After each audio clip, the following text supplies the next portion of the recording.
जी, PTI अगर किसी भी जमात के साथ इल्हाक कर लेती है, जैसे कि पिछले आ रही थी कि पंजाब के अंदर वो जमात इस्लामी के साथ आई थिंक शो कर रही है, एमडब्ल्यूएम के साथ, वो ऐसा करके मतलब मरकज में और पंजाब में वो इल्हाक कर रही है। तो अगर पीटीआई किसी भी जमात के साथ इल्हाक कर लेती है तो इल्हाक के बावजूद भी जो कुछ मखसूस नशिस्तें होती हैं लड़कियों की, औरतों की, खवातीन की नशिस्तें जो होती हैं वो पीटीआई को नहीं मिलेंगी।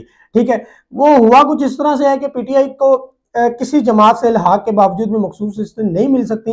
ये जराए इलेक्शन कमीशन ने कहा है। और इसके अलावा जो उन्होंने कहा है कि एफडब्ल्यूएम के साथ इल्हाक हुआ है ने खवातीन की मखसूस नशिस्तों के लिए तरजीही फहरिस्त जमा ही नहीं करवाई। एमडब्ल्यूएम मतलब एक छोटी सी जमात थी, उनके साथ इल्हाक होना था, तो उनके साथ इल्हाक की वजह से एमडब्ल्यूएम ने अपनी जो है वो खवातीन की मखसूस नशिस्तों की फहरिस्त नहीं जमा कराई। इस वजह से अब मखसूस नशिस्तें जो खवातीन की थी वो उससे पीटीआई फारग हो गई है, वो तो नहीं मिलेंगी। उसके बाद जमात इस्लामी के साथ इन्होंने पंजाब के अंदर इल्हाक किया था और उसकी भी वो कुछ और ही जराए बता रहे हैं। ठीक है, अभी एक और ये कहा जा रहा है सियासी जमातें कागजात जमा कराने की आखिरी तारीख तक तरजीह फहरिस्त जमा करानी थी, तो आखिरी तारीख थी वो भी गुजर चुकी। अब वो काम भी गया जी, पीटीआई का खत्म हो गया। मतलब इतने ज्यादा हरबे इस्तेमाल किए जा रहे हैं, सब कुछ इस्तेमाल किया जा रहा है। पहले कहा जा रहा था कि जी पीटीआई की सिर्फ सिंबल लिया गया है, सिर्फ सिंबल लिया गया, इसके आज़ाद अरकान जो है वो उनकी वही हैसियत है, उनकी वही सब कुछ है, उनका वही सब कुछ है, लेकिन फारग हो चुकी है।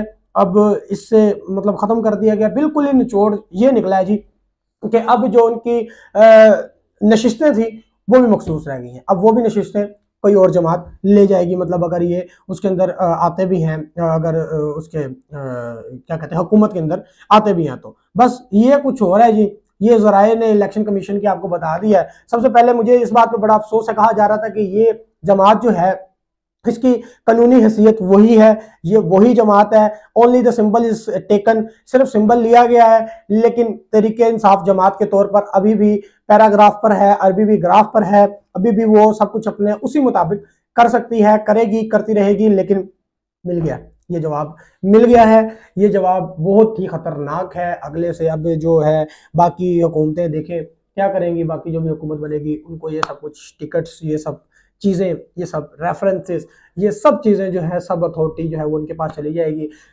सबसे बड़ा जो गलत काम हुआ वो ये हुआ कि इंट्रा पार्टी इलेक्शन जो है वो सही तरीके से पीटीआई ने नहीं करवाया इस तरह, उसी वजह से हर चीज़ से इनको हाथ धोना पड़ा। और चेयरमैनशिप से इमरान खान ने हाथ धो लिया, बानी चेयरमैन और कोई आ गए, अब बानी चेयरमैन इमरान खान है, चेयरमैन जो है वो पीटीआई के वो कोई और है। लेकिन ये इलेक्शन कमीशन की जो रिपोर्ट है ये भी हमने आप तक पहुंचा दी है। अगर हुकूमत में आ भी जाते हैं किसी भी जोड़ से तोड़ से, जोड़ तोड़ से, तो वो ये हाल होगा।